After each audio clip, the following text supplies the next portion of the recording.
Assalamualaikum warahmatullahi wabarakatuh. Kami dari kelompok 4 akan mempresentasikan tentang materi deteksi dini tumbuh kembang anak yang disusun oleh yang pertama ada Sophie Intan Fauziah, yang kedua ada Lisda Pujianti, yang ketiga ada Firda Fajriyah, yang keempat ada Nopi Yunita Lestari. Deteksi dini tumbuh kembang. Deteksi dini tumbuh kembang adalah kegiatan atau pemeriksaan untuk menemukan penyimpangan tumbuh kembang pada anak sedini mungkin, agar intervensi dilakukan segera khususnya dalam masa perkembangan emas saraf anak. Cara deteksi dini pertumbuhan dan perkembangan anak adalah dengan pengukuran antropometri. Pengukuran antropometri ini dapat meliputi pengukuran berat badan, tinggi badan, lingkar kepala, dan lingkar lengan atas. Dari parameter-parameter ini, dokter akan membuat kesimpulan status gizi seorang anak. Apakah gizi lebih, gizi baik, atau gizi kurang, berdasarkan standar pertumbuhan dari WHO. Untuk selanjutnya dilakukan intervensi lebih lanjut. Materi selanjutnya yaitu tujuan tumbuh kembang anak. Tujuannya adalah agar anak tumbuh dan berkembang seoptimal mungkin baik dari sisi fisik, mental, dan sosial dengan adanya deteksi dini.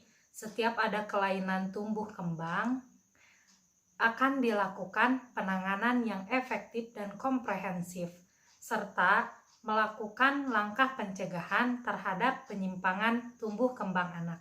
Saya Novi Yunita Lestari akan memaparkan materi yang selanjutnya, yaitu strategi deteksi dini atau deteksi pertumbuhan dan perkembangan. Tahun-tahun pertama kehidupan, terutama periode sejak janin dalam kandungan sampai anak berusia 2 tahun, merupakan periode yang sangat penting dalam pertumbuhan dan perkembangan yang paling pesat pada otak manusia. Periode ini merupakan masa emas atau golden period, jendela kesempatan atau window opportunity, sekaligus masa kritisal periode bagi otak anak dalam menerima berbagai masukan atau pembelajaran atau pengaruh dari lingkungan di sekitarnya, baik yang bersifat positif maupun negatif. Mengingat periode 2 tahun pertama ini merupakan masa yang relatif pendek dan tidak akan terulang kembali, maka orang tua dan keluarga harus memanfaatkan periode yang singkat ini untuk membentuk anak ke arah yang positif dengan cara memberikan masukan atau pembelajaran nilai positif, memberikan asupan nutrisi dan gizi seimbang, memberikan stimulasi yang tepat, serta memberikan pelayanan kesehatan yang terbaik bagi balita. Setiap anak perlu mendapatkan stimulasi rutin sedini mungkin dan terus-menerus pada setiap kesempatan. Kurangnya stimulasi dapat menyebabkan penyimpangan tumbuh kembang anak, bahkan gangguan menetap. Pembinaan tumbuh kembang anak secara komprehensif dan berkualitas diperlukan untuk mencapai tumbuh kembang yang optimal. Pembinaan ini meliputi kegiatan stimulasi, deteksi, intervensi dini penyimpangan tumbuh kembang anak atau SDID-TK. A. Kegiatan SDID-TK terdiri dari, yaitu yang ke-1, stimulasi dini untuk merangsang otak balita agar perkembangan kemampuan gerak, bicara, dan bahasa, sosialisasi, dan kemandirian pada balita berlangsung optimal sesuai dengan umur anak. Yang kedua, deteksi dini tumbuh kembang anak adalah kegiatan pemeriksaan untuk mendeteksi atau menemukan adanya penyimpangan tumbuh kembang balita. Apabila ditemukan penyimpangan lebih dini, maka intervensi akan lebih mudah dilakukan. Intervensi dini adalah tindakan koreksi dengan memanfaatkan fasilitas otak anak agar tumbuh kembangnya kembali normal atau penyimpangannya tidak semakin berat. Yang keempat, rujukan dini. Apabila balita perlu dirujuk, maka rujukan juga harus dilakukan sedini mungkin sesuai dengan indikasi. B. Pemeriksaan SDID-TK dilaksanakan pada, yaitu yang ke-1, balita usia 0 bulan sampai 24 bulan setiap 3 bulan sekali. Yang kedua, balita usia 24 bulan sampai 72 bulan setiap 6 bulan sekali. C.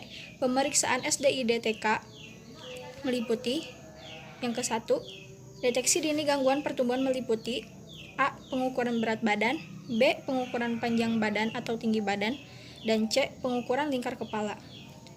2. Deteksi dini penyimpangan perkembangan meliputi A. Pemeriksaan menggunakan kuesioner pra-screening perkembangan atau KPSP untuk gerak kasar, gerak halus, bicara bahasa, kemandirian, dan sosialisasi. B. Tes daya dengar atau TDL. C. Tes daya lihat atau TTD atau TDD. Yang ketiga, deteksi dini penyimpangan perilaku emosional dan gangguan pemusatan perhatian dan hiperaktivitas atau GPPH. Kegiatan SDIDTK dilakukan di fasilitas pelayanan kesehatan milik pemerintah maupun swasta, seperti puskesmas dan jejaring UKBM, atau Polindes, Poskesdes, atau Posyandu, klinik, praktik, bidan mandiri, balai kesehatan ibu dan anak serta rumah sakit, dan fasilitas di luar kesehatan seperti kelompok bina keluarga balita atau BKB, taman pengasuhan anak atau TPA, dan sarana pendidikan atau PAUD dan TK atau RA. Pelaksanaan SDIDTK dilakukan oleh tenaga kesehatan dan tenaga bukan kesehatan yang telah mendapat pelatihan atau orientasi SDIDTK, seperti kadar kesehatan, pengasuh TPA, pendidikan PAUD, dan atau guru TK. Untuk selanjutnya, saya akan menjelaskan tentang deteksi dini sebagai penyusunan dan pelaksanaan program. Dalam rangka menurunkan masalah tumbuh kembang, seorang anak harus dilakukan pencegahan sedini mungkin. Deteksi dini merupakan upaya penjaringan yang dilaksanakan secara komprehensif untuk menemukan penyimpangan tumbuh kembang dan mengetahui faktor resiko, baik fisik, biomedik, ataupun psikologinya. Sebagai upaya pencegahan, upaya stimulasi, dan upaya penyembuhan serta pemulihan, maka perlu adanya koordinasi oleh tenaga kesehatan yang mampu melaksanakan deteksi dini perkembangan agar tercapai kondisi tumbuh kembang anak yang optimal. Deteksi dini tumbuh kembang adalah kegiatan atau pemeriksaan untuk menemukan secara dini adanya penyimpangan tumbuh kembang agar lebih mudah dilakukan penanganan selanjutnya. Pelaksanaan program deteksi dini tumbuh kembang di suatu wilayah disebut berhasil bila semua balita dan anak prasekolah mendapatkan pelayanan deteksi dini tumbuh kembang dan ditindaklanjuti oleh keluarga dengan menstimulasi anak dan dirujuk bila mana memerlukan rujukan. Penerapan deteksi dini tumbuh kembang dapat dilakukan di dalam maupun di luar gedung. Penerapan deteksi dini tumbuh kembang di dalam gedung dilakukan di puskesmas dan pustu. Di tingkat puskesmas, pelayanan kegiatan deteksi dini di puskesmas sebagai berikut. A. Pelayanan deteksi dini tumbuh kembang diberikan waktu balita atau anak prasekolah kontak dengan petugas di puskesmas. Adapun pelayanannya sebagai berikut: pemeriksaan kesehatan, pemantauan berat badan dan deteksi dini tumbuh kembang, menentukan klasifikasi penyakit, keadaan gizi, dan penyimpangan tumbuh kembang, melakukan intervensi atau tindakan spesifik gangguan gizi dan penyimpangan tumbuh kembang sesuai standar, konseling kepada ibu atau pengasuh atau keluarga. Yang kedua, pembinaan ke kadar posyandu, pendidik PAUD, dan satuan PAUD sejenis. Nah, untuk di tingkat PAUD, dalam melaksanakan deteksi dini tumbuh kembang ini, di tingkat PAUD, petugas kesehatan dapat berbagi peran dengan pendidik PAUD terlatih. Yang peran pendidik PAUD yaitu harus mengisi identitas anak di formulir deteksi dini tumbuh kembang anak, melakukan pengukuran tinggi badan dan berat badan, menuliskan hasil pengukurannya dan pemeriksaan perkembangannya di formulir DDTK anak, melakukan pemeriksaan perkembangan anak dengan KPSP, mengisi kuesioner tes daya dengar atau TDD, melakukan tes daya lihat TDL, mengisi kuesioner KMPE. Nah, untuk peran petugas kesehatannya yaitu yang pertama menentukan status gizi anak berdasarkan pengukuran tinggi badan, berat badan yang telah dilakukan oleh tenaga pendidik PAUD. Nah, peran yang kedua itu melakukan pengukuran lingkar kepala. Yang ketiga, melakukan pemeriksaan autis jika ada keluhan. Yang keempat, melakukan pemeriksaan GPPH jika ada keluhan. Yang kelima, menuliskan hasil pemeriksaan tersebut di formulir deteksi dini tumbuh kembang anak. Yang keenam, melakukan intervensi kelainan gizi dan tumbuh kembang. Yang ketujuh, merujuk bila diperlukan. Nah, dan untuk di tingkat posyandunya, kegiatan DDTK di tingkat posyandu dilaksanakan terintegrasi dengan kegiatan posyandu. Di posyandu, petugas kesehatan dan kader posyandu terlatih atau terorientasi buku KIA. Nah, membagi peran sebagai berikut. Peran kader posyandu: 1. Mengisi identitas anak di formulir DTTK anak. Yang kedua, melakukan pengukuran tinggi badan dan berat badan serta menuliskannya di formulir deteksi dini tumbuh kembang anak. Melakukan pengamatan kemampuan perkembangan anak dengan menggunakan checklist perkembangan anak di buku KIA. Apakah sudah atau belum sesuai tanda rumput? Bila belum, beri tanda strip. Bila sudah, beri tanda V. Memberikan penyuluhan kepada ibu atau keluarga mengenai pentingnya stimulasi pada anak agar tumbuh kembang optimal.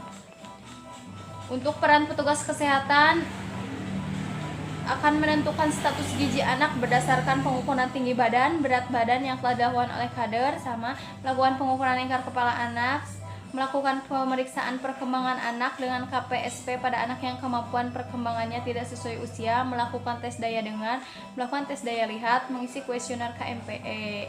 Kesimpulannya, deteksi dini melalui kegiatan stimulasi deteksi intervensi dini tumbuh kembang sangat diperlukan untuk menemukan secara dini anak yang mengalami penyimpangan pertumbuhan dan perkembangan, sehingga dapat dilakukan intervensi sedini mungkin agar penyimpangan pertumbuhan dan perkembangan yang dialami tidak menjadi kecacatan yang menetap.